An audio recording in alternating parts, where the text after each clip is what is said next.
Hello, I'm Charlotte and this is Books and Bargains.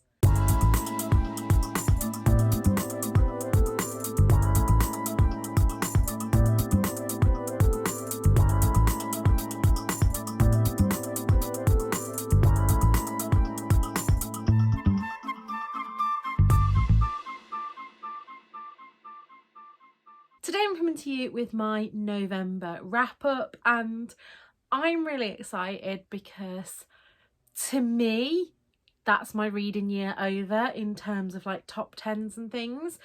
I want to try and get some things pre-filmed before the end of the year, and I don't want to be scrabbling in December trying to put things in, so my reading year as of today is finished.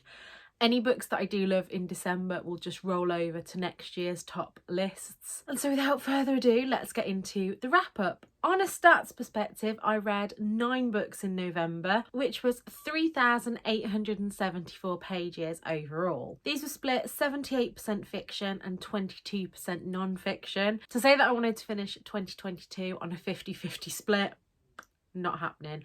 I think next year I'm gonna try and aim more for a 2/3 fiction, 1/3 non-fiction. I think that's a little bit more realistic. According to Storygraph, my top 3 moods this month were light-hearted, relaxing and inspiring, if that tells you what kind of a mood I was in. And the top 3 genres, can you guess? They were romance, self-help and contemporary, which seems to be the theme of the year. Would you like a small video in December of my stats overall this year? Let me know if you would. And my November star rating was 4.14 compared to a year average of 4.09. So yeah, I'm really happy with how this month went reading wise. And so let's get into the books. The first book that I'm going to share with you are both non-fiction books that I don't rate anymore, and the first one of these is An Edited Life by Anna Newton. I was given this by a friend who was unhauling it and I enjoyed it. It's very middle of the road for me. I enjoyed it because I used to enjoy Anna's YouTube channel. Haven't watched it religiously for a while now, but enjoyed it. It's not one to write home about. There was some good advice in there, but nothing really groundbreaking. And yeah, so I have unhauled that one. That's gone off to the charity shop, and like I say, it was fine. There's not really a lot more that I can say about it. I then read The Glucose Revolution, and I've talked about this in vlogs this month. I really enjoyed this book. I did say, however, I don't think you need to read the book. The book does delve a little bit deeper into the stuff that's on her Instagram, but I'm more than fine with the information off her Instagram, so I don't think I'm going to be holding on to the book. I haven't decided yet. Basically, she has these hacks in how you eat to try and control your glucose levels. I am very much at the moment trying to deal with some chronic health issues, and I will give anything a try. One of the things that I really like from this book is when she talks about the order in which you eat your food. That's something that I will take on board. One thing I'm not going to take on board is drinking apple cider vinegar in water because it's disgusting and I'm not about that life. So yeah, enjoyed that one, but probably won't be holding on to it. So now we come on to my fiction books, and I'm going to rate these from bottom to top mostly. I'm going to go from lowest ratings, but within each category it's not necessarily in an order. So the first one I gave 2.5 stars to, and that was One Night on the Island by Josie Silver. If I hadn't already read and loved the Josie Silver book, I think this would have got maybe 3.5 stars. But I had this one so hyped up in my head that it just disappointed me so much. Like, I'm not angry, I'm just disappointed. And again, this is because there were some really poignant bits in this for me. Firstly, let's take the title. One Night on the Island is ridiculous because they're at the island for about 3-4 weeks, and I thought this one night on the island meant that it was going to be set over, say, 24 hours, and so that was really misleading. I don't know how to talk about this one without giving spoilers, so if it's one that you want to read, I'd just skip ahead to the next book now. So basically, This should have been fantastic. It's our main character is she's a journalist. She has her own column about dating, and as a kind of gimmick for her 30th birthday, her boss wants to send her to this remote island where she will marry herself. And when she gets there, it turns out that the cabin has been double booked and she has to share with Mac. Now, throughout this book, I thought I loved the way that his vulnerability was shown.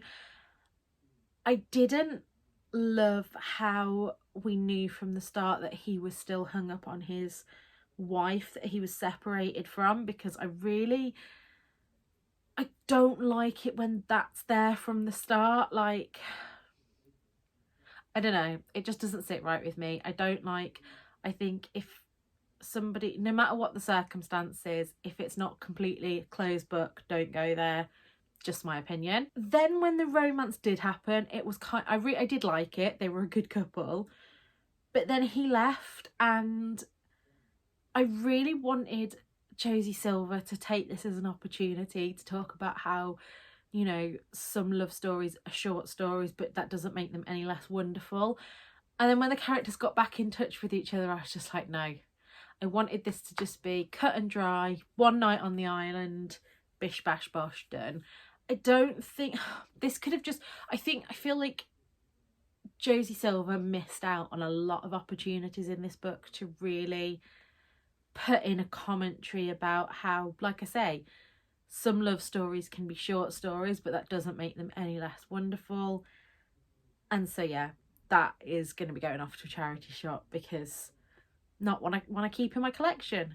I'm also now really, really nervous to reread One Day in December, because a lot of the criticisms I have in that, people have had about One Day in December, which I loved, but I've read a lot more since then. And I think it was Meg with Books was talking the other day about how there are some books that she reads that, had she not read a lot of similar books, would probably have been a 4 or 5 star, but because she's now got lots to compare it to, it brings it down, and I'm starting to feel a little bit like that. So then we jump up to 3.5 stars, and I've got Heidi Swain's Sleigh Rides and Silver Bells at the Christmas Fair.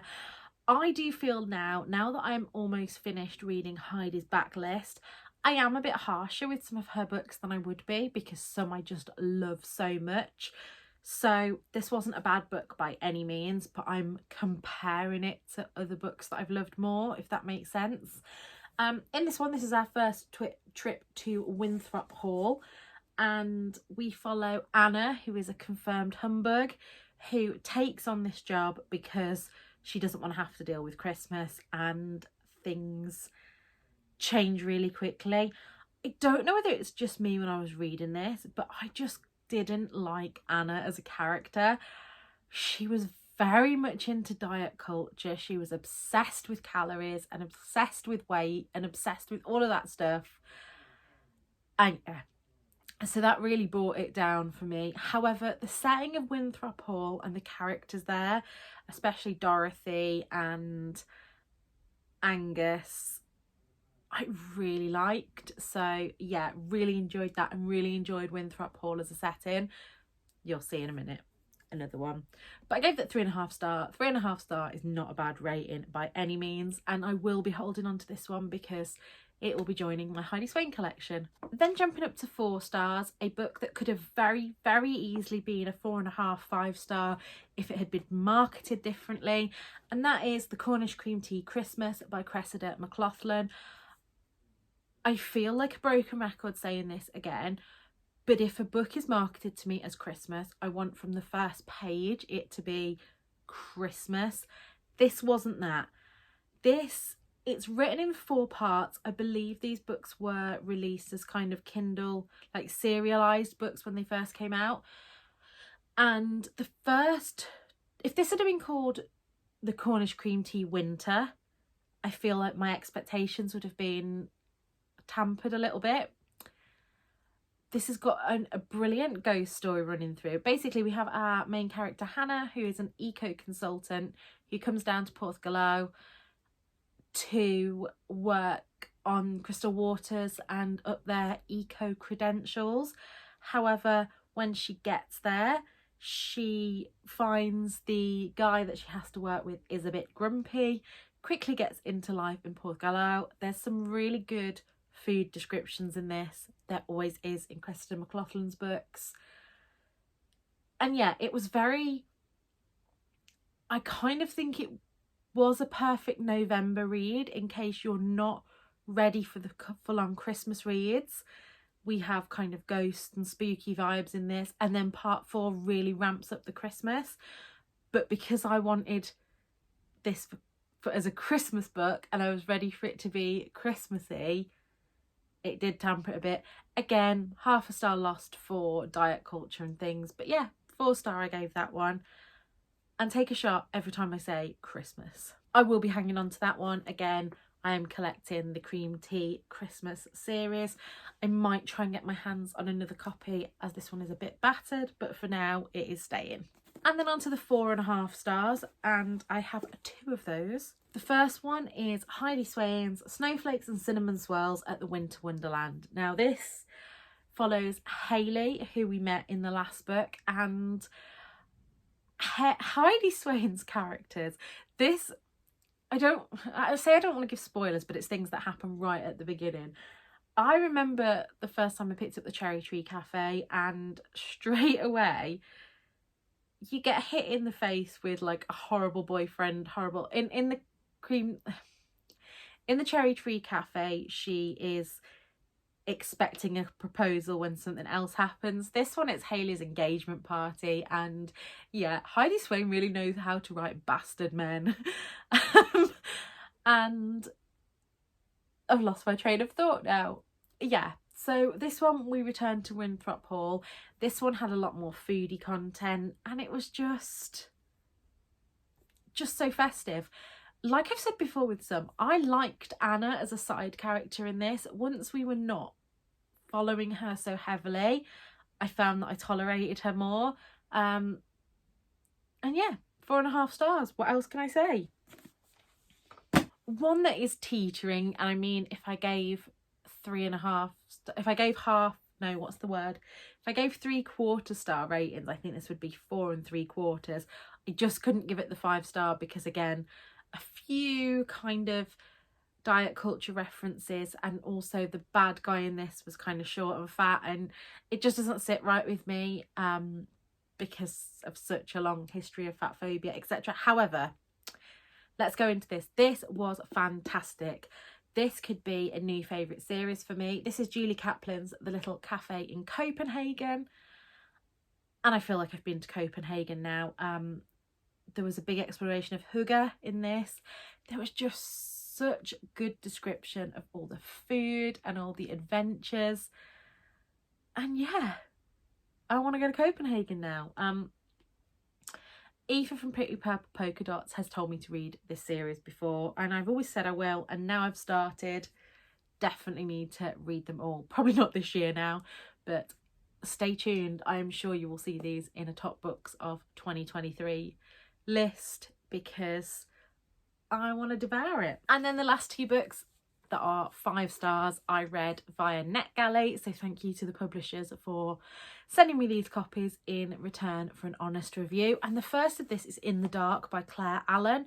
I was approached and asked if I wanted to read this one because I loved The Nurse last year, and this one I think I loved even more. In the Dark follows Nora Logue, who is famous for the fact that her daughter went missing, I think something like 7-8 years ago when she was 5 years old, and Nora has always maintained that she doesn't remember anything of what happened.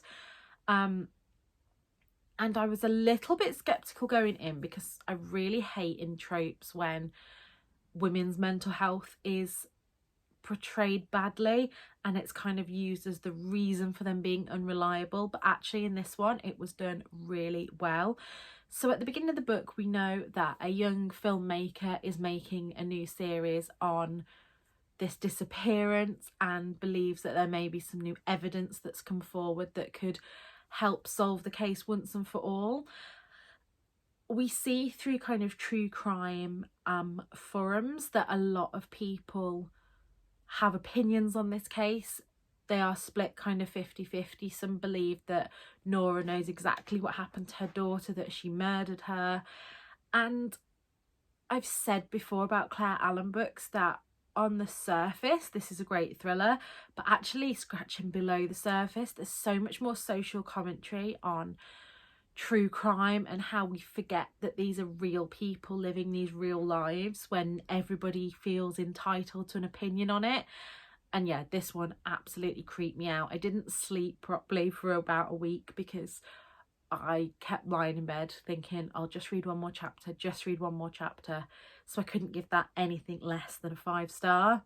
And to finish off something a little bit more cheerful, I read Make You Mine This Christmas by Lizzie Huxley-Jones, and this is the perfect queer Christmas book that I have been looking for so long.